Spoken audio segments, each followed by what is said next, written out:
दोस्तों ये है खाद्य सुरक्षा वाले राशन कार्ड में नए नाम जोड़ने का फॉर्म। अगर किसी परिवार को खाद्य सुरक्षा योजना में जोड़ते हैं तो भी यही फॉर्म लगता है। और अगर कोई ऐसा परिवार है जो पहले से खाद्य सुरक्षा में है और उस परिवार में अगर किसी नए सदस्य को आप जोड़ना चाहते हैं तो भी आपको यही फॉर्म देना होगा। पहले आपको ये ऑफलाइन वाला फॉर्म भर के तैयार करना होगा, उसके बाद इस फॉर्म को ऑनलाइन करना होगा, उसके बाद उस सदस्य को भी खाद्य सुरक्षा में जोड़ दिया जाएगा, यानी कि आपके साथ वो सदस्य भी खाद्य सुरक्षा योजना में शामिल हो जाएगा। तो चलिए जानते हैं कि ये फॉर्म आपको कैसे भरना है। इस फॉर्म का लिंक आपको वीडियो डिस्क्रिप्शन में मिल जाएगा, वहां से आप इसे डाउनलोड कर सकते हैं। अब यहाँ पर सबसे पहले आपको आपके उपखंड का नाम लिख देना है। हमने यहाँ पर अपनी तहसील का नाम लिख दिया, तो इस तरह से ये नाम लिखेंगे। उसके बाद ये फॉर्म किसके नाम से भरना है, तो सबसे पहले यहाँ पर आप जो भी व्यक्ति राशन कार्ड में मुख्य है उसके नाम से ये फॉर्म भरें। तो उसका नाम यहाँ पर आप लिखें जिसका नाम से राशन कार्ड है। चाहे किसी भी सदस्य को शामिल क्यों ना कर रहे हो, यहाँ पर आप उसी व्यक्ति का नाम लिखें जो राशन कार्ड में मुख्य है। राशन कार्ड के फ्रंट पेज पर जिस व्यक्ति का फोटो है, जो व्यक्ति राशन कार्ड में मुख्य है, उसके नाम से आप फॉर्म भरें। उसका नाम लिखेंगे, उसके पिता या फिर पति का नाम लिखेंगे। तो यहाँ पर वो नाम लिख देंगे। जाति क्या है वो यहाँ पर बता देंगे। उस व्यक्ति की उम्र कितनी है जो राशन कार्ड में मुख्य है वो बता देंगे। निवासी कहाँ का है, ग्राम कौन सा है वो बता देंगे। उसके बाद यहाँ पर ग्राम पंचायत लिख देंगे। तहसील कौन सी है वो लिख देंगे। उसके बाद पंचायत समिति कौन सी है वो यहाँ पर आप बता देंगे। ये सभी डिटेल मैं उदाहरण के लिए बता रहा हूँ, आप यहाँ पर सही तरीके से ये सभी डिटेल भरें।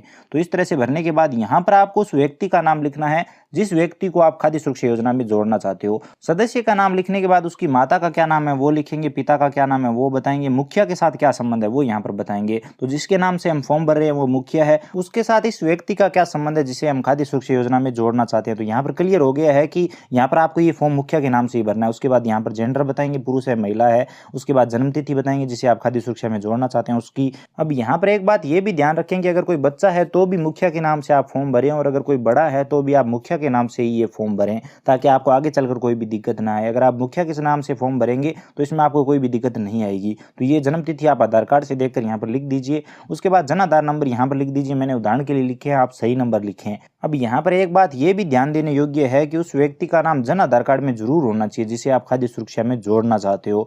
तो ये आप ध्यान दे लें। उसके बाद यहाँ पर उस व्यक्ति के आधार नंबर लिखें। और ये भी ध्यान देने योग्य बात है कि उस व्यक्ति के पास आधार कार्ड जरूर होना चाहिए जिसे आप खाद्य सुरक्षा योजना में जोड़ना चाहते हो। अगर उस व्यक्ति का आधार कार्ड उसके पास नहीं होगा और उसका आधार कार्ड अगर जन आधार कार्ड में अपडेट नहीं होगा तो आप ऑनलाइन फॉर्म नहीं भर पाएंगे। तो आधार कार्ड होना जरूरी है और वो जन आधार कार्ड में भी अपडेट होना चाहिए। लेकिन अगर आपका आधार कार्ड अगर जन आधार कार्ड में अपडेट नहीं होगा तो जब आप ऑनलाइन फॉर्म भरेंगे तो आगे फॉर्म फिलअप ही नहीं होगा। तो ये ध्यान रखें। उसके बाद अगर आप एक से अधिक सदस्यों को खाद्य सुरक्षा में जोड़ना चाहते हैं तो उन सभी सदस्यों की डिटेल यहाँ पर आप भर दीजिए। इसी तरीके से नाम, पिता का नाम, माता का नाम, इस तरह से उन सभी सदस्यों की डिटेल भर के मुखिया के साथ उन सदस्यों का क्या संबंध है वो यहाँ पर आप बता देंगे। अब यहाँ पर आप एक ऐसे राशन कार्ड में नाम जोड़ रहे हैं जो पहले से खाद्य सुरक्षा में है। तो वो कौन सी कैटेगरी से है, अंत्योदय परिवार है या फिर बीपीएल परिवार है या फिर स्टेट बीपीएल परिवार है या फिर अन्नपूर्णा योजना से संबंधित है। तो जो भी परिवार है, जो भी जिस भी प्रकार का राशन कार्ड है उस पर आप टिक मार्क कर दीजिए। लेकिन अगर कोई एपीएल परिवार है और उसे खाद्य सुरक्षा का लाभ मिल रहा है तो आप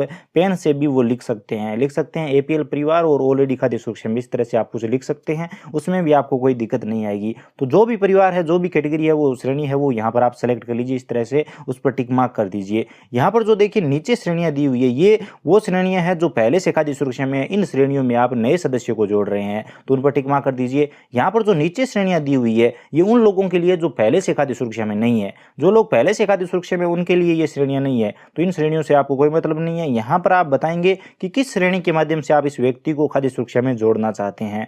तो उसके बाद आप कौन सा डॉक्यूमेंट दे रहे हैं, तो हम राशन कार्ड दे रहे हैं जो कि पहले से खाद्य सुरक्षा में है। तो हमने यहाँ पर बीपीएल कैटेगरी लिख दिया है, बीपीएल श्रेणी है, और हम जो संबंधित डॉक्यूमेंट दे रहे हैं वो राशन कार्ड। उसके बाद यहाँ पर कुछ कैटेगरियाँ, इनमें आपका परिवार नहीं होना चाहिए, इन श्रेणियों में नहीं आना चाहिए।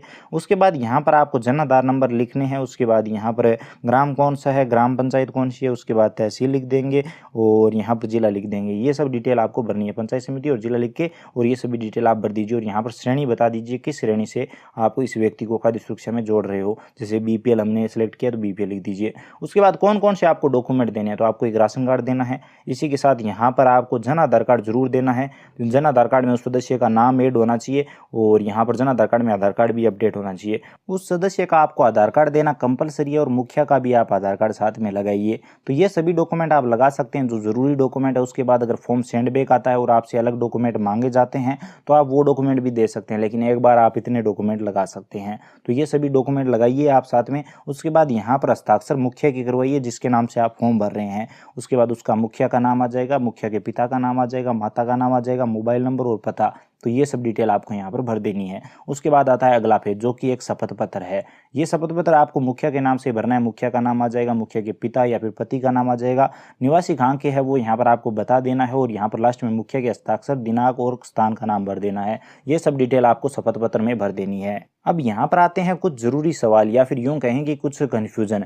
तो यहाँ पर बहुत सारे लोग पूछ रहे हैं कि इस फॉर्म पर किसके हस्ताक्षर करवाने हैं। तो मेरे दोस्तों, इस फॉर्म पर किसी के भी हस्ताक्षर करवाने की जरूरत नहीं है। ये पहले ही क्लियर कर दिया गया है कि फॉर्म पर किसी के हस्ताक्षर की जरूरत नहीं है। अब जो परिवार पहले से खाद्य सुरक्षा में है, उस परिवार के साथ अगर आप किसी नए सदस्य को जोड़ रहे हो तो उस नए सदस्य का उस राशन कार्ड वाले मुखिया के साथ क्या संबंध है, वो संबंध आपको बताना होगा और उससे संबंधित डॉक्यूमेंट भी देना होगा। जैसे अगर कोई बेटा है, बेटी है, तो आप आधार कार्ड दे सकते हो, लेकिन अगर कोई विवाहित महिला है तो आपको विवाह प्रमाण पत्र भी देना पड़ सकता है, अर्थात मैरिज सर्टिफिकेट भी देना पड़ सकता है। तो कहने का मतलब यही है कि आपको संबंधित डॉक्यूमेंट देना होगा कि उसके साथ क्या संबंध है, वो सिर्फ संबंध बताना होगा। क्योंकि राशन कार्ड तो पहले से ही खाद्य सुरक्षा में शामिल है तो उसमें कोई दिक्कत नहीं आएगी। आपको सिर्फ संबंध बताना है और उससे संबंधित डॉक्यूमेंट देना है। अब एक और कंफ्यूजन है कि जिस व्यक्ति को आप खाद्य सुरक्षा में जोड़ना चाहते हो, क्या उसका नाम राशन कार्ड में होना जरूरी है। तो यहाँ पर इसके बारे में सच बताऊं तो अभी इसके बारे में कोई स्पष्ट गाइडलाइन तो है नहीं, लेकिन अगर राशन कार्ड में नाम नहीं है और जन आधार कार्ड में नाम है, आधार कार्ड है, तो अभी के लिए आप खाद्य सुरक्षा के लिए फॉर्म भर सकते हो, खाद्य सुरक्षा में अप्लाई कर सकते हो।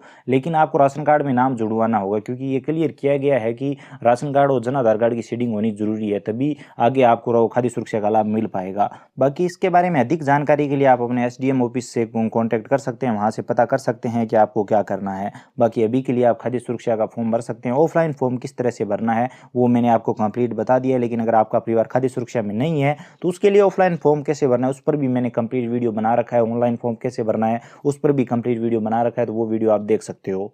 तो बस दोस्तों, आज के वीडियो में बस इतना ही। अगर मुझसे वीडियो में कुछ भी छूट गया है, कोई ज़रूरी पॉइंट था जो मुझे बताना चाहिए था, तो आप कमेंट सेक्शन में बता सकते हो, उसके बारे में मैं आपको अलग से वीडियो बनाकर बता दूंगा। बाकी अगर आपके मन में और कोई कन्फ्यूजन है तो कमेंट में ज़रूर बताइए, उसके बारे में हम कमेंट सेक्शन में भी बात कर सकते हैं। तो अगर आपको हमारी मेहनत पसंद आई है तो प्लीज़ लाइक करिए, वीडियो को शेयर करिए, और अगर आप चैनल पर नए हो तो चैनल को सब्सक्राइब करिए, बेल आइकन प्रेस कर लीजिए ताकि आप आगे की वीडियो भी देख पाएँ। इसके अलावा अगर आपके मन में कोई भी सवाल या सुझाव है, आप हमसे कुछ भी जानना चाहते हो तो बेझिझक कमेंट में बताओ। तो चलिए मिलते हैं अगले वीडियो में, तब तक जय हिंद।